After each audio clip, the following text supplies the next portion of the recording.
Enlightenment, जिसे हम आत्मज्ञान के नाम से भी जानते हैं, सनातन संस्कृति में इसे एक दिव्य पारलौकिक अनुभव के रूप में वर्णित किया गया।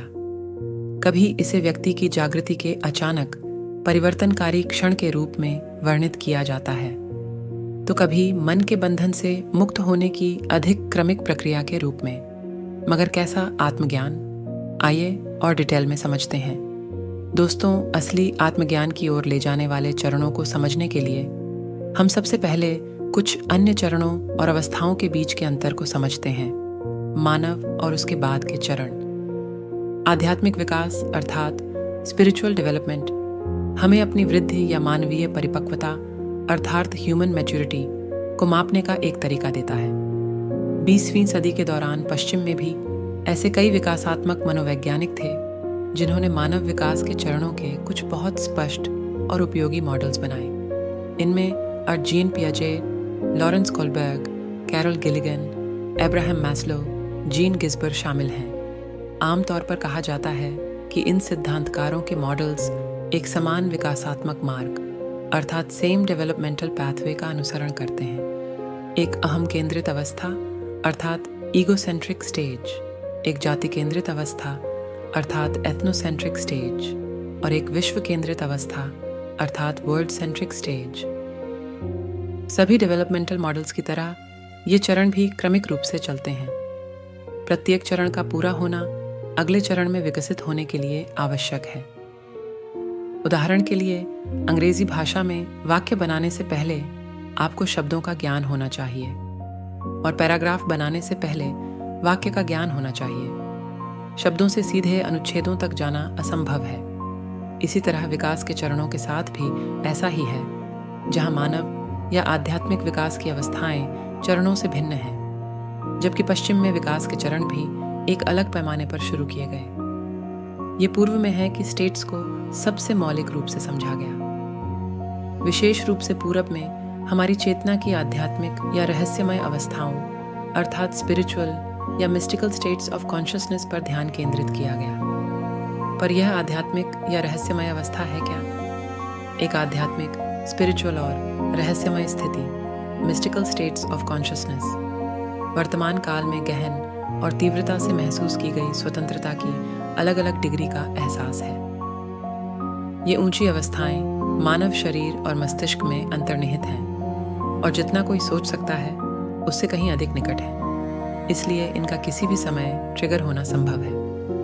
वास्तव में इन स्टेट्स का अनुभव किसी भी समय किसी को भी हो सकता है। प्रबुद्ध अवस्था अर्थात हाईएस्ट स्टेट के साथ उच्चतम रहस्यमय या आध्यात्मिक अवस्थाएं मतलब मिस्टिकल और स्पिरिचुअल स्टेट्स का भी अनुभव करने या गहराई से अंतर्ज्ञान होने के लिए कोई आवश्यक शर्त नहीं है। ये स्पिरिचुअल स्टेट्स एक गहन आध्यात्मिक स्थिति, ध्यान अर्थात मेडिटेशन, भक्ति अभ्यास अर्थात डिवोशनल प्रैक्टिसेस, आत्मजांच अर्थात सेल्फ इंक्वायरी, योग अभ्यास, उपवास, प्रार्थना, सेक्स, दर्शन, थकावट, मृत्यु के निकट होना अर्थात नियर डेथ एक्सपीरियंस, मस्तिष्क की चोट, कोई बीमारी या यह बिना किसी कारण के भी लाई जा सकती है। फिर भी इस अवस्था की व्याख्या किस तरह की जाती है, यह इस बात पर निर्भर करेगी कि व्यक्ति ने मानव और आध्यात्मिक विकास की कौन सी अवस्था प्राप्त की है या वर्तमान में वह किस अवस्था में है। इसके अतिरिक्त स्टेजेस यह निर्धारित करेंगे कि व्यक्ति उस उच्च अवस्था में स्थिर रूप से रहने में सक्षम है या नहीं। अवस्थाओं और चरणों के बीच का अंतर और संबंध धारणा और परिप्रेक्ष्य अर्थात परसेप्शन और पर्सपेक्टिव के बीच के अंतर का है। जैसे एक बच्चे के मानव विकास के चरण में उसकी किसी भी धारणा के प्रति बच्चे का दृष्टिकोण होगा। बच्चे जो भी अनुभव करते हैं उसके बारे में उनकी व्याख्या उनके मानव विकास के चरण, उनके परिप्रेक्ष्य के विकास के चरण तक सीमित होगी। और एक वयस्क जो समझता है उसकी व्याख्या ज़्यादातर मामलों में एक अधिक व्यापक समझ यानी एक कॉम्प्रिहेंसिव अंडरस्टैंडिंग होगी जो मानव विकास के उच्च स्तर या उच्च मानव विकास को दर्शाती है। लेट सुज़ैन सीगल ने अपनी पुस्तक coalition with the infinite, A life beyond the personal self में पेरिस में बस पकड़ने के इंतज़ार के दौरान अचानक अपने अलग होने की सारी भावना खो देने के बारे में बताया है। वह अगले 10 साल अपनी मृत्यु तक इसी अवस्था में रहीं। एक अलग सेपरेट सेल्फ, स्वयं या अहंकार की मृत्यु एक ऐसी स्टेट है जो कई धार्मिक और रहस्यमय परंपराओं में एक बहुप्रतीक्षित स्थिति है, विशेषकर अद्वैत वेदांत और ज़ेन बुद्धिज्म धर्म के। हालांकि सुज़ैन के लिए यह बेहद अप्रिय स्थिति थी, यहाँ तक कि वह पूरी तरह से पागलपन की कगार पर पहुंच गई थी। उसका दिमाग यह समझ नहीं पा रहा था कि उसके साथ क्या हुआ था। सीधे शब्दों में कहें तो सुज़ैन की इस स्थिति में मैं मतलब सेल्फ का बिल्कुल भी अर्थ नहीं था, और अपनी प्रेगनेंसी के अंतिम चरण में जब वह बच्चे को जन्म देने वाली थी तो इस विचार ने उसे पागलपन के कगार पर पहुंचा दिया। लेकिन इस बच्चे को कौन जन्म देगा?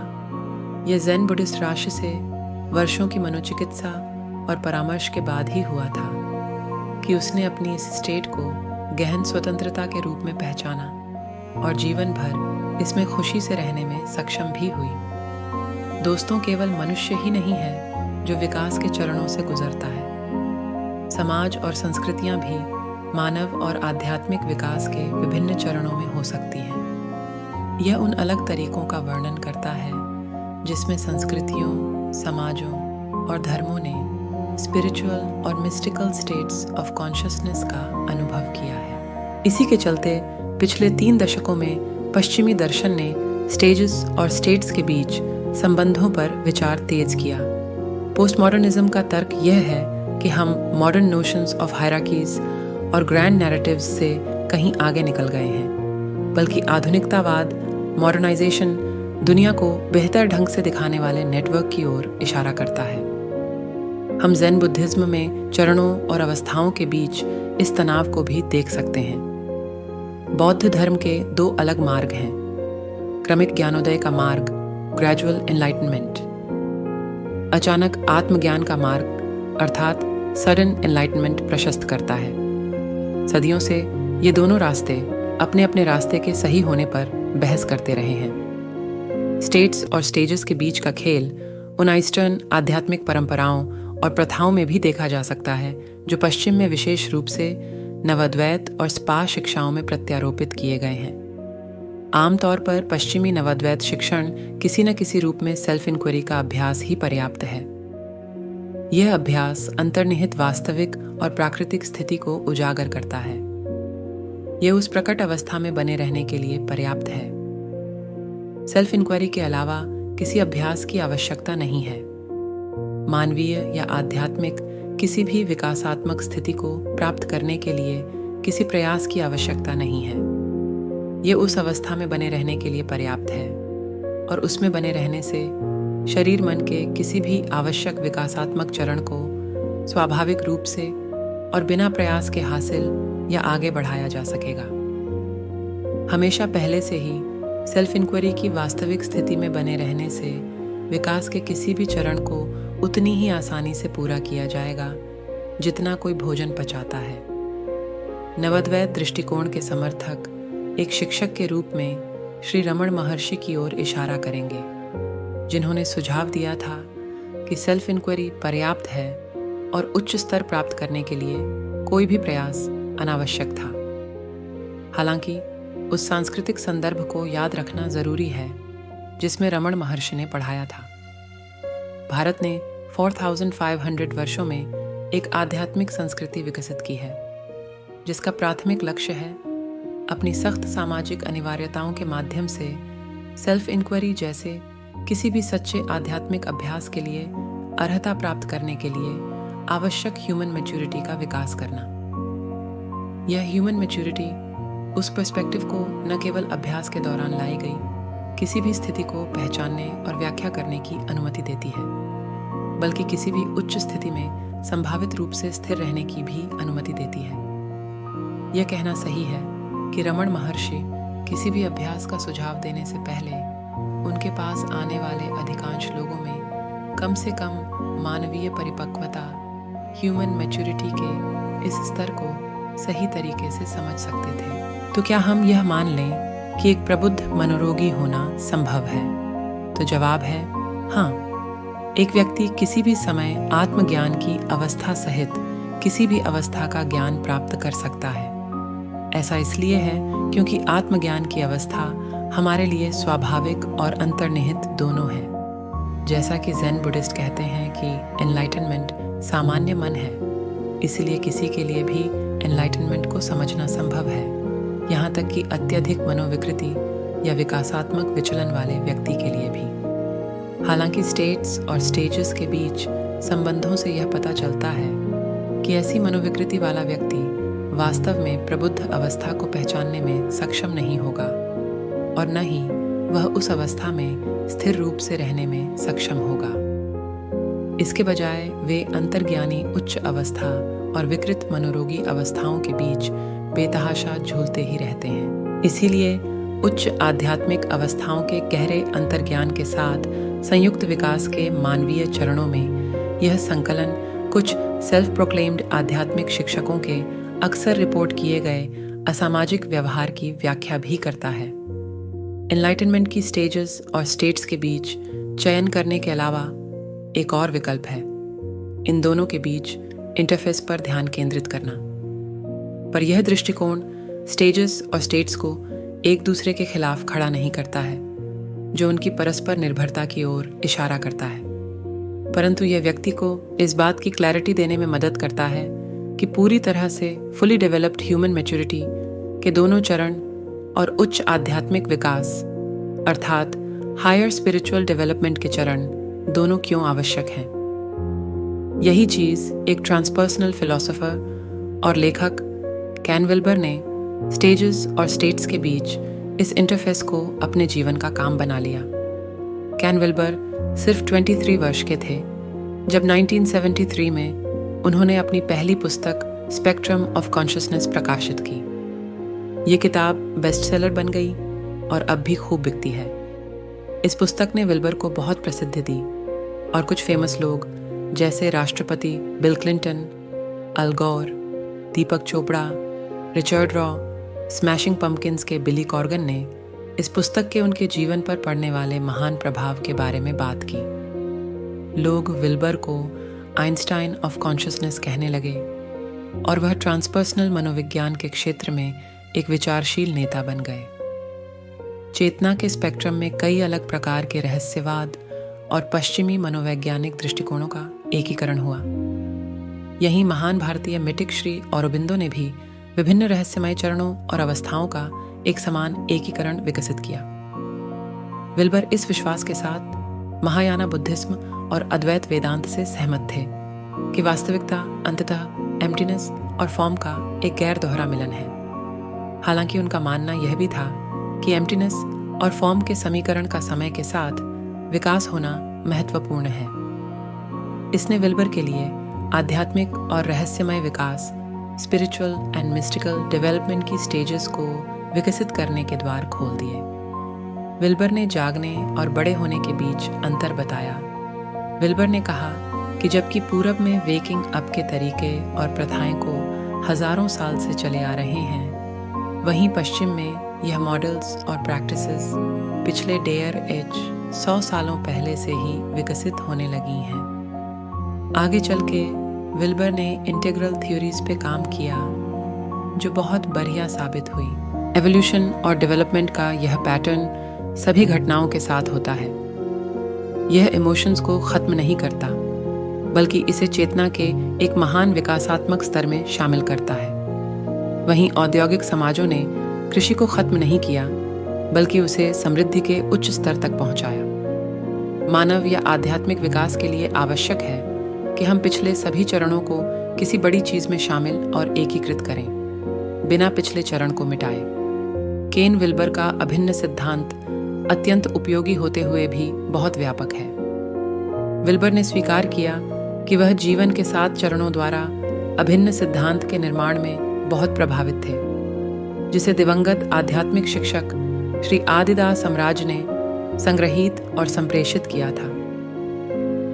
आदिदास साम्राज्य जीवन के 7 चरण किसी भी प्रकार के स्पिरिचुअल डेवलपमेंट और एनलाइटनमेंट की ओर ले जाने वाले 7 चरणों के अभ्यास के लिए संक्षिप्त मॉडल प्रदान करते हैं, जो ह्यूमन मैच्योरिटी की कुल प्रक्रिया है। जीवन के 7 चरण जन्म से शुरू होते हैं और एनलाइटनमेंट तक 7 चरणों से होकर गुजरते हैं। महत्वपूर्ण यह है कि सभी मानव जीवन संभावित रूप से 7 चरणों में विकसित होते हैं। पहले 3 चरण मानवीय कार्यों के चरण हैं, यानी शारीरिक, भावनात्मक और मानसिक। चौथा चरण स्रोत, ईश्वर या मन के प्रति अलग आत्म की भावना के रूप में समर्पण की भावना का चरण है और आध्यात्मिक जीवन की शुरुआत का प्रतीक है। 5वां चरण माइंड एंड साइकी में आध्यात्मिक आरोहण अर्थात स्पिरिचुअल असेंट का है और इसमें सभी प्रकार के रहस्यमय अनुभव शामिल हो सकते हैं। कुछ लोगों के लिए ये पहले से मौजूद मानसिक सामग्री की डिग्री के आधार पर एक संक्षिप्त चरण हो सकता है। छठा चरण अहंकार की मृत्यु या मन के अतिक्रमण और अलग स्वयं की भावना का है, जिसे हम ईगो डेथ या transcendence of mind and the sense of separate self भी कहते हैं। 7वां चरण पूर्ण ज्ञानोदय अर्थात फुल अवेकनिंग का है। हालांकि यहाँ प्राकृतिक मानव विकास के 7 चरण दर्शाए गए हैं, वहीं अधिकांश लोग पहले 3 चरणों में ही बढ़ना बंद कर देते हैं। अधिकांश लोग जीवन के पहले 3 चरणों में कॉम्प्लिकेटेड रहते हैं और पहले 3 चरणों को भी सफलतापूर्वक पूरा नहीं कर पाते। पहले 3 चरणों के दौरान हमारे प्राकृतिक विकास की ये जटिलताएं आदिता साम्राज्य के अनुसार स्वयं को निष्क्रियता में दर्शाती है, जो अक्सर जीवन के 3 प्राथमिक क्षेत्रों जैसे धन, भोजन, सेक्स में व्यसनों के रूप में चरम रूपों में प्रकट होती है। व्यक्ति की ऊर्जा और ध्यान जीवन के उन 3 क्षेत्रों द्वारा कब्जा कर लिया जाता है। यदि किसी को जीवन के उन सभी क्षेत्रों में प्राकृतिक आसान और गैर व्यसनी कार्यक्षमता का एहसास नहीं हुआ तो, और किसी व्यक्ति के पास आध्यात्मिक अभ्यास शुरू करने के लिए आवश्यक स्वतंत्र ऊर्जा और ध्यान नहीं होगा। चौथे चरण से आत्मज्ञान तक के आध्यात्मिक चरण से पहले 3 चरण मानव विकास के चरण हैं, जो हमें चौथे चरण या आध्यात्मिक विकास के चरणों की शुरुआत के लिए तैयार करते हैं। मानव परिपक्वता ह्यूमन मैच्योरिटी के 3रे चरण से लेकर स्पिरिचुअल डेवलपमेंट की शुरुआत के चौथे चरण तक का यह आंदोलन उन अधिकांश लोगों के लिए प्राथमिक संकट है जो आध्यात्मिक अभ्यास करना चाहते हैं। पूर्ण चरण आध्यात्मिक चरणों के लिए मूलभूत है, जो चौथे चरण के बाद सेपरेट सेल्फ की भावना के रूप में समर्पण महसूस करने का अभ्यास है। यह अभ्यास है अपनी उच्च शक्ति के प्रति चेतना, जागरूकता, स्रोत, ईश्वर के और वास्तविकता के प्रति। इसका तात्पर्य स्वयं को स्रोत, चेतना, जागरूकता, वास्तविकता या ईश्वर के रूप में पहचानना नहीं है, बल्कि यह भावनात्मक रूप से अपने शरीर, मन और सेपरेट सेल्फ की भावना को भगवान की स्रोत चेतना, जागरूकता, वास्तविकता के प्रति समर्पण करना है। चौथा चरण भगवान की ओर एक अभ्यास है, जिसे हिंदू धर्म में भक्ति के रूप में जाना जाता है। चौथा चरण 5वें, छठे चरण का आवश्यक आधार है और 7वें चरण का पूर्ण ज्ञानोदय है। यह ध्यान रखना जरूरी है कि यह शारीरिक मन है जो आध्यात्मिक परिवर्तन का माध्यम है, न कि यह केवल मन, व्यक्ति, भावनापूर्वक शरीर और सेपरेट सेल्फ की भावना को और अधिक गहराई से समर्पित करता है। इसमें व्यक्ति भावनात्मक और मानसिक संकेत दिखाना शुरू कर देता है, जो एक मानसिक आयाम को खोल सकता है। 5वां चरण ओझाओं और ओझाओं की प्रथाओं का क्षेत्र है, यानी शामन्स और शामानिस्टिक प्रैक्टिसेस। 5वां चरण कुछ लोगों के लिए बहुत संक्षिप्त चरण हो सकता है, जो समर्पण की ओर जाने वाली मानसिक सामग्री की मात्रा पर निर्भर करता है। छठा चरण तब होता है जब व्यक्ति को स्रोत, सोर्स, चेतना, कॉन्शियसनेस, जागरूकता, अवेयरनेस, वास्तविकता, रियलिटी या ईश्वर के साथ अपनी पहचान का एहसास होता है। और अब शरीर और मन के समर्पण की भावना के माध्यम से शुद्ध किया जाता है और अपने सेपरेट सेल्फ की भावना अब अपनी वास्तविक पहचान को पहचान सकती है। छठे चरण के युग पर काबू पाना या उससे बाहर निकलना, जो दिखावे की दुनिया के बहिष्कार पर विशेष रूप से सोर्स, कॉन्शियसनेस, अवेयरनेस, रियलिटी या गॉड के रूप में पहचान करना है। जीवन के 7वें चरण में स्वयं और दुनिया दोनों को कॉन्शियसनेस, सोर्स, अवेयरनेस, रियलिटी या भगवान के रूप में पहचाना जाता है। 7वां चरण सहज समाधि या खुली आंखें हैं, जिसमें सब कुछ भगवान की चमक के अलावा कुछ और नहीं देखा जा सकता। दोस्तों, आपको यह वीडियो कैसी लगी कमेंट्स ज़रूर करें और लाइक, शेयर, सब्सक्राइब भी करें। और आप और कैसी वीडियोस देखना चाहते हैं हमें ज़रूर बताएं।